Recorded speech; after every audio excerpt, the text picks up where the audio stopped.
Previous lecture was regarding the resonance and the resonance effects. What is resonance effect? It happens in the compound wherever there is a conjugation is there. What means conjugation? Conjugation का मतलब होता है कि alternate position पे आपके पास single और double bond होने चाहिए. यहाँ पर आपके पास अल्टरनेट पोजीशन पे जो है वो सिंगल और डबल बॉन्ड जो है वो अपीयर हो रहे हैं. ये कहाँ सिंगल और डबल बॉन्ड अपीयर हो रहे हैं?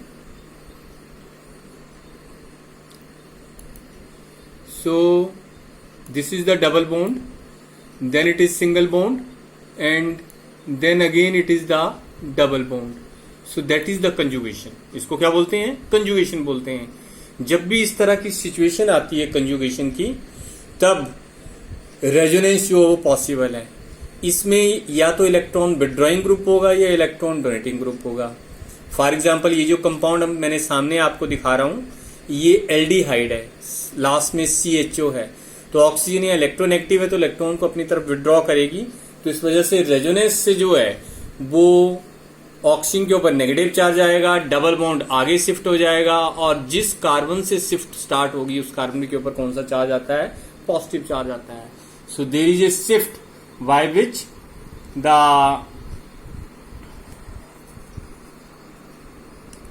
double bond it comes over the between carbon and carbon, and positive charge is over the carbon and negative charge is over the oxygen.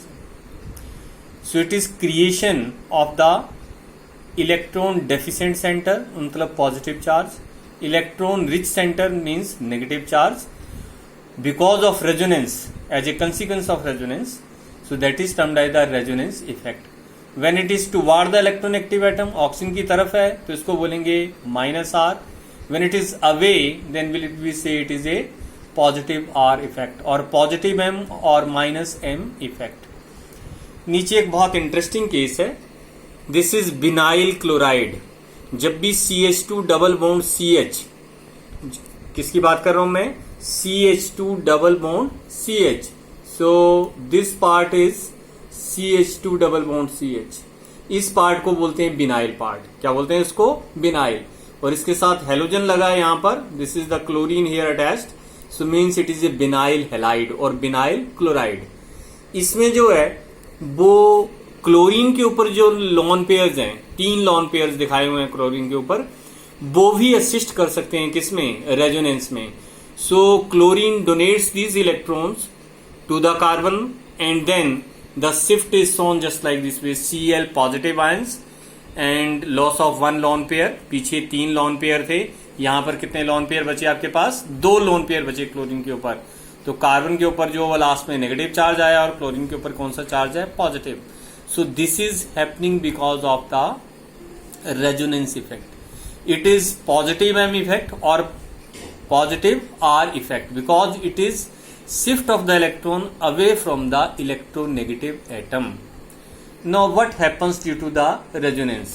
That we will discuss in the next slide. It is regarding the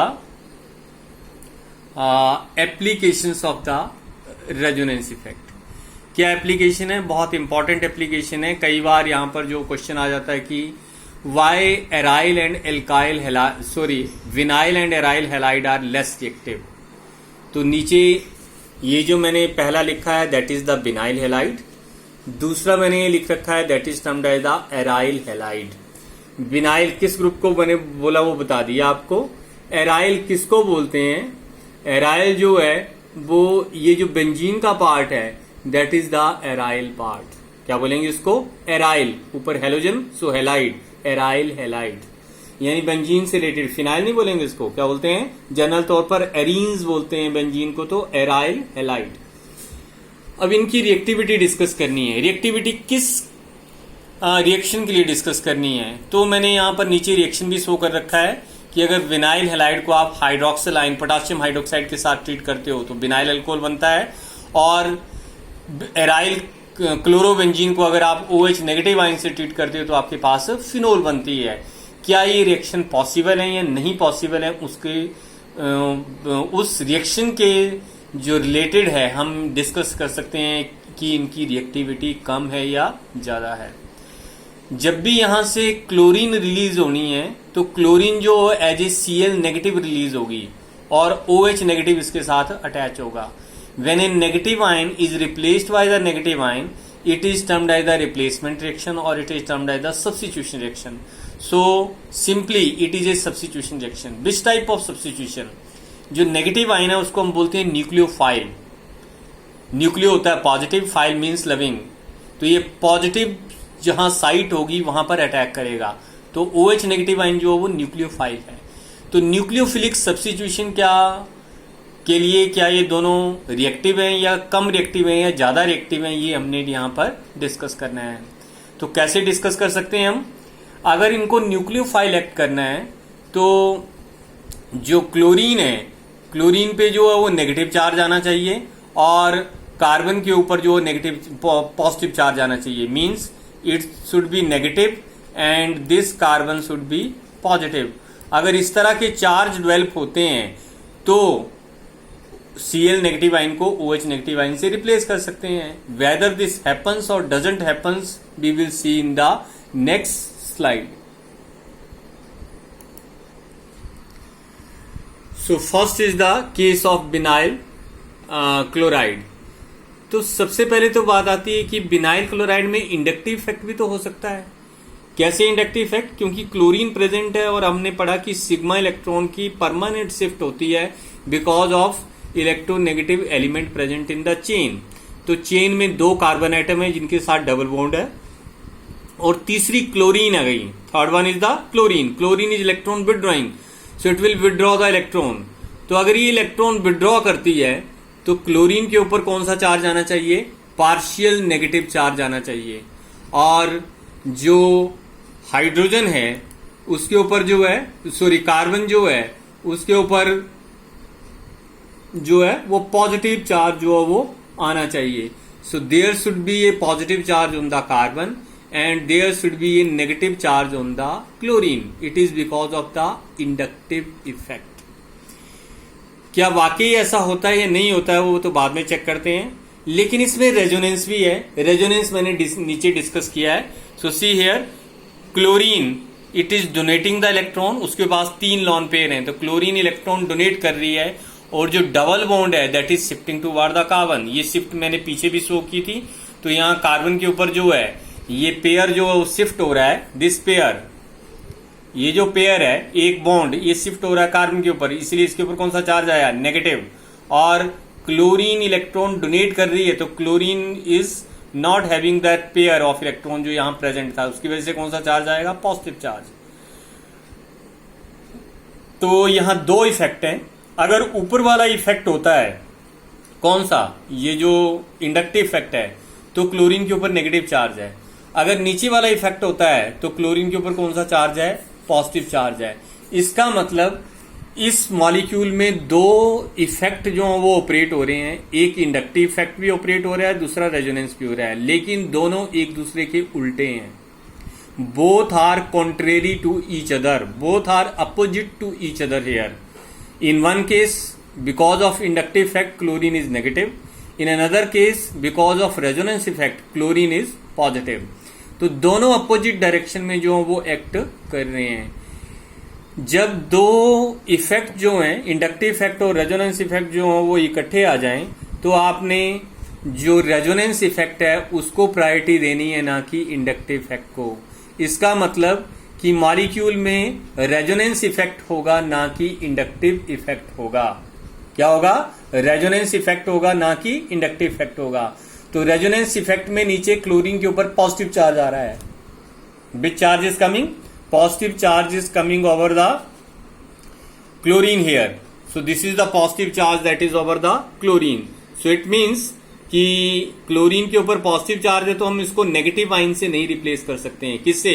OH negative ion से। दूसरा, carbon और chlorine के बीच में ऊपर single bond था, लेकिन यहां कैसा हो गया? डबल बॉन्ड हो गया। एक बॉन्ड को तोड़ने के लिए कम एनर्जी चाहिए, 2 बॉन्ड को तोड़ने के लिए ज्यादा एनर्जी चाहिए।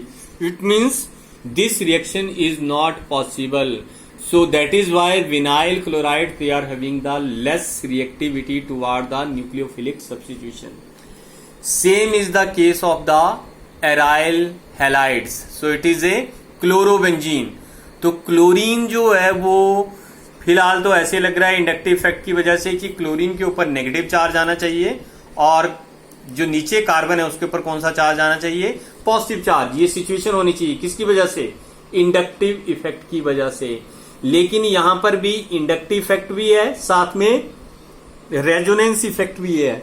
और मैंने अभी बताया आपको, जब भी दो इफेक्ट आपस में एक ही जगह पर आ जाएंगे तो आपने रेजोनेंस इफेक्ट को जो वो प्रायोरिटी देनी है। इसका मतलब इसमें भी रेजोनेंस इफेक्ट होगा, ना कि इसमें जो है वो आपके पास इंडक्टिव इफेक्ट होगा। So because of resonance, see here the various resonating structure I have drawn here. तो क्लोरीन का जो लॉन पेयर है, it donates the lone pair. ये कैसे एक्ट करता है, हमेशा आपने जो शो करना है तो उसमें ये अल्टरनेट पोजीशन होनी चाहिए। आ गया lone pair, single bond, then double bond. तो लॉन पेयर एक खाली जगह भरेगा, तो यहां पर नेक्स्ट टाइम में डबल बॉन्ड आ गया, और ये बॉन्ड जो इस कार्बन पे शिफ्ट हो जाएगा तो यहां पर कौन सा आ गया charge, negative. Then this negative charge enters here in between the two carbons, forming double bond here. This is the double bond, and this bond it migrates to the this position, and then again negative charge it comes over here, and there is just like this way of the resonance. तो resonance की वजह से carbon और chlorine के बीच में कौन सा चार्ज आ गया, पॉजिटिव, सॉरी डबल बॉन्ड आ गया। तो डबल बॉन्ड को ब्रेक करने के लिए ज्यादा एनर्जी चाहिए बजाय के सिंगल बॉन्ड की। तो एक कंसिडरेशन ये आ गई। दूसरा, हमने यहां सब्स्टिट्यूट करना है OH नेगेटिव को। OH नेगेटिव तब सब्स्टिट्यूट हो जब क्लोरीन के ऊपर नेगेटिव चार्ज आएगा, लेकिन यहां पर क्लोरीन के ऊपर कौन सा चार्ज है, positive charge. It means this will be less reactive. तो ये केस जो है वो किस चीज का आ गया आपके पास कि एराइल और बिनाइल हैलाइड जो है वो लेस रिएक्टिव होते हैं towards the nucleophilic substitution, and that is happening because of the resonance. And one thing main be studied here, it is that whenever two effects, resonance and inductive effects, they are at a single molecule and acting in a opposite direction to the each other, then we ignore the inductive effect, what we take into consideration the resonance effect. resonance effect जो वो हावी होता है किसके ऊपर, inductive effect के ऊपर। जो रेजोनेंस है वो माइग्रेटरी एप्टीट्यूड होता है उसका। माइग्रेटरी एप्टीट्यूड का मतलब है, यहां देखो मैंने स्ट्रक्चर ड्रॉ की है। अगर आपके पास एक की बजाय 5-6 कार्बन आइटम है और सबके बीच में double single double single double इस तरह की कंजुगेशन है, तो रेजोनेंस जो है वो एक कार्बन से एंड वाले कार्बन तक शिफ्ट हो सकता है। कहां से, सिंगल कार्बन से एंड वाले कार्बन तक शिफ्ट हो सकता है। It means resonance effect, it is transmitted through the chain provided there is a presence of the conjugation, provided there is a presence of the conjugation, and it is transmitted as a whole। Magnitude में कोई change नहीं आती है इसके में, जैसे हमने पीछे डिस्कस किया था इंडक्टिव इफेक्ट। इंडक्टिव इफेक्ट भी ट्रांसमिट होता है चेन में, लेकिन अल्फा कार्बन एटम पे ज्यादा, बीटा पे और कम, गामा पे और कम, और डेल्टा कार्बन पहुंचते पहुंचते जो क्या हो जाता है, खत्म हो जाता है। लेकिन जो रेजोनेंस इफेक्ट है, अगर आपके पास कंजुगेशन है चेन में 1 से लेके 10 कार्बन एटम तक, चाहे 1 से लेके 20 कार्बन एटम तक, पर डबल सिंगल होना चाहिए। तो रेजोनेंस जो है वो एक कार्बन से एंड कार्बन तक ट्रांसमिट हो सकता है और उसके मैग्नीट्यूड में कोई चेंज नहीं आती है, और मैग्नीट्यूड में कोई चेंज नहीं आती है। So these are some speciality of the resonance effect, and also it is a difference from the inductive effect. जो इंडक्टिव इफेक्ट है उसमें नॉन बॉन्डिंग इलेक्ट्रॉन का लेना देना नहीं होता है, लेकिन जो रेजोनेंस है उसमें नॉन बॉन्डिंग इलेक्ट्रॉन यूटिलाइज किए जा सकते हैं। Another one, it is again a very important concept, and what is this, it is hyper conjugation. It is also known as the no bond resonance.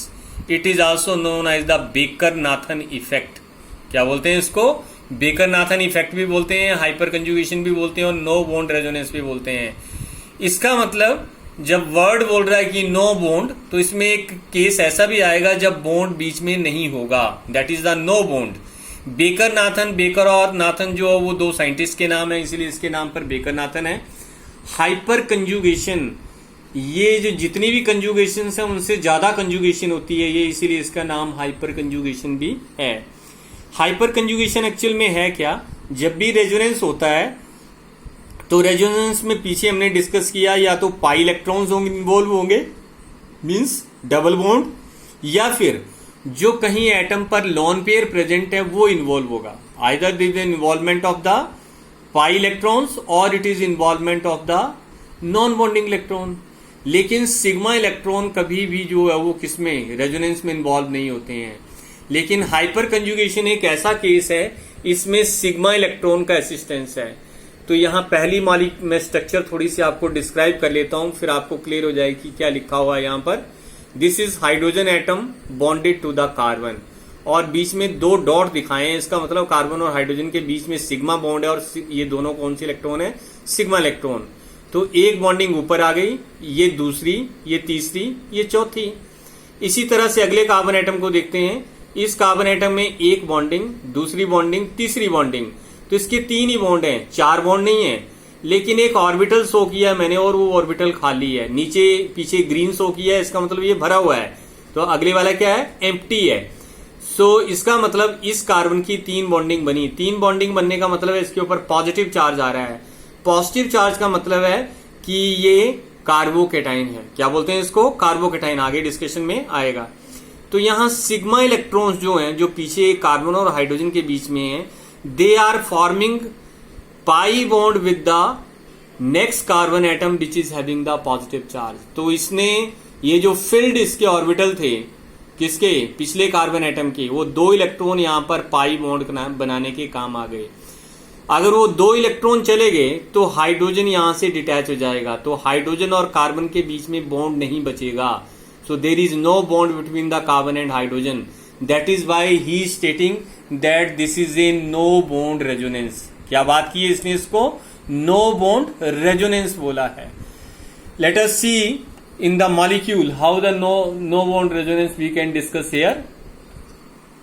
So first of all आपके पास ये structure है, ये पिछली structure की equivalent है, लेकिन इसमें जो है यहां पर फर्स्ट कार्बन एटम के तीन हाइड्रोजन है, अगले कार्बन एटम के पास तीन ही बॉन्डिंग है और उसके ऊपर पॉजिटिव चार्ज हो रहा है। तो जैसे ही मैं बॉन्ड को शिफ्ट कर रहा हूं तो सी डबल बॉन्ड सी बन गया इसके बीच में, see here, by the shifting of the sigma electrons. कौन से इलेक्ट्रॉन, जो कार्बन और हाइड्रोजन के बीच में थे, उन इलेक्ट्रॉन को शिफ्ट करके डबल बॉन्ड बन गया और कार्बन और हाइड्रोजन के बीच में बॉन्ड नहीं बना। इसीलिए इसको बोल रहे हैं नो बॉन्ड रेजोनेंस। ये एक ही हाइड्रोजन नहीं है इसकी ऐसा कर सकती है, जो ये जो पीछे मिथाइल ग्रुप है CH3, ये मिथाइल ग्रुप है ना पीछे, एक तो CH2 पॉजिटिव हुआ ना, ये this is CH and H, this is CH3, this is CH2 positive. तो ये हाइड्रोजन का बॉन्ड भी यहां पर असिस्ट कर सकता है, तो इस हाइड्रोजन और इस कार्बन के बीच में बॉन्ड नहीं बचेगा। और नीचे वाला जो केस है उसमें थर्ड हाइड्रोजन भी ये असिस्ट कर सकता है बॉन्ड बनाने में, तो कार्बन और हाइड्रोजन के बीच में बॉन्ड नहीं बनेगा। एक मिथाइल ग्रुप के तीन हाइपर कंजुगेशन के केसेस बनते हैं। कितने बनते हैं, single methyl group can cause 3 hyper conjugation cases.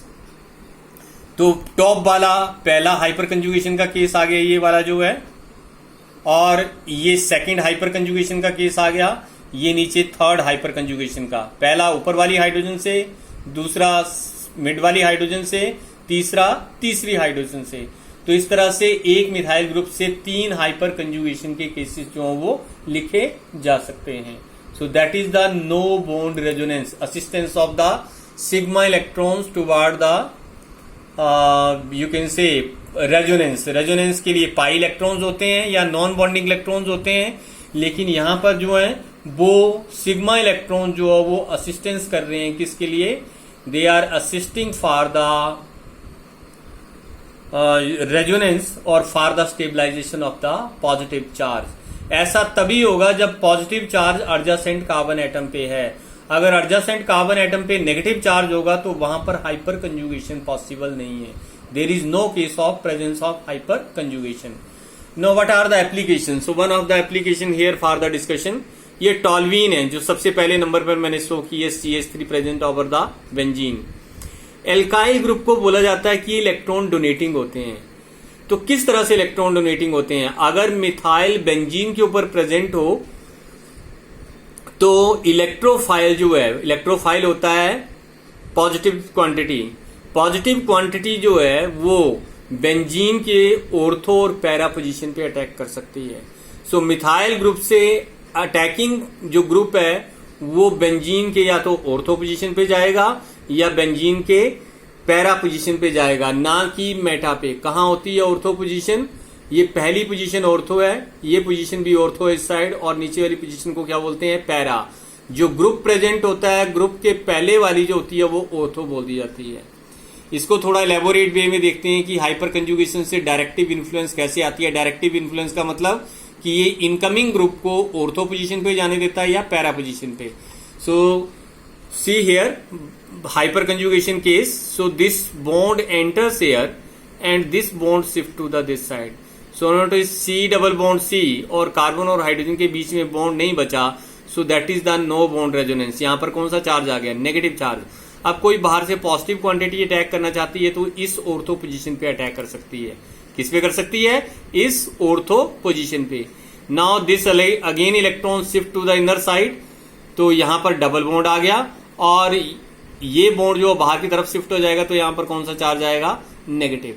इसी तरह से ये नेगेटिव चार्ज जब अंदर शिफ्ट होगा तो यहां पर बॉन्ड बन जाएगा, आगे नेगेटिव चार्ज जो इस कार्बन पे आ जाएगा। कौन सी पोजीशन है? ऑर्थो। तो ये पैरा पोजीशन थी जहां पर नेगेटिव चार्ज आ रहा है, और ये लास्ट में ऑर्थो पोजीशन है जहां पर क्या आ रहा है? नेगेटिव चार्ज आ रहा है। सो that is the directive influence कि मिथाइल ग्रुप जो है इनकमिंग ग्रुप को कहां डायरेक्ट करता है? या तो ऑर्थो पे डायरेक्ट करेगा या पैरा पे डायरेक्ट करेगा। क्यों? क्योंकि नेगेटिव चार्ज या तो ऑर्थो पोजीशन पे आ रहा है या नेगेटिव चार्ज किस पोजीशन पे आ रहा है? पैरा पोजीशन पे आ रहा है। सो that is the directive influence of the methyl group and this is due to the hyperconjugation. Another one is the Sitjeff rule. Sitjeff rule क्या बोलता है कि जब भी एल्कीन बननी है तो मोर सब्स्टिट्यूटेड एल्कीन जो वो बहुत ज्यादा स्टेबल होती है और वही बनती है। अब मोर सब्स्टिट्यूटेड एल्कीन किसको बोलते हैं? सबसे पहले स्टार्टिंग केस से चलते हैं। This one is the ethylene. ये जो फर्स्ट मॉलिक्यूल है इसको क्या बोलेंगे? इथिलीन। कार्बन के ऊपर 2 हाइड्रोजन और 2 हाइड्रोजन। अगले केस में ये रहा इथिलीन का part, this one. So let me to show with the pointer here. So that is the ethylene part here, this one is the ethylene part. लेकिन इस कार्बन की एक हाइड्रोजन को मैंने किससे रिप्लेस कर दिया? अब मिथाइल ग्रुप से। सो that is the mono substituted alkyne. क्या बोलेंगे इसको? मोनो सब्स्टिट्यूटेड, एक मिथाइल ग्रुप। अगले में